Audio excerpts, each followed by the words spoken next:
let's say that the consensus is that our species, we being the higher primates, Homo sapiens, has been on the planet for at least 100,000 years, maybe more. Francis Collins says maybe 100,000. Richard Dawkins thinks maybe 250,000. I'll take 100,000. In order to be a Christian, you have to believe that for 98,000 years, our species suffered and died, most of its children dying in childbirth, most other people having a life expectancy of about 25, dying of their teeth, famine, struggle, bitterness, war, suffering, misery, all of that for 98,000 years. Heaven watches it with complete indifference. And then 2,000 years ago thinks, that's enough of that. It's time to intervene. The best way to do this would be by condemning someone to a human sacrifice somewhere in the less literate parts of the Middle East. Let's appeal to the Chinese, for example, where people can read and study evidence and have a civilization. Let's go to the desert and have another revelation there. This is nonsense. It can't be believed by a thinking person. Why am I glad this is the case, to get to the point of the wrongness in the other sense of Christianity? Because I think the teachings of Christianity are immoral.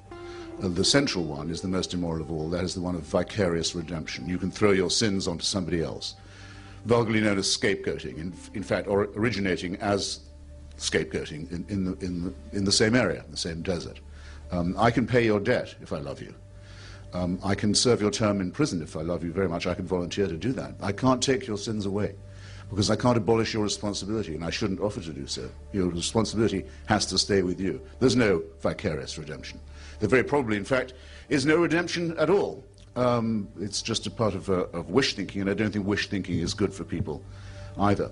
It even manages to pollute the central question, the word I just employed, the most important word of all, the word love, by making love compulsory, by saying you must love. You must love your neighbor as yourself, something you can't actually do, but you'll always fall short, so you can always be found guilty.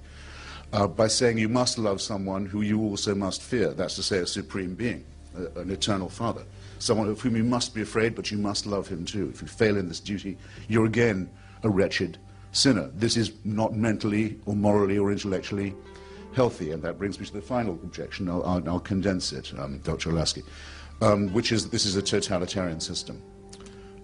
If there was a God who could do these things and demand these things of us, and who was eternal and unchanging, we would be living under a dictatorship from which there was no appeal, and one that could never change, and one that knows our thoughts and can convict us of thought crime and condemn us to eternal punishment for actions that we are condemned in advance to be taking. All this in the round, and I could say more, it's an excellent thing that there's absolutely no reason to believe any of it to be true.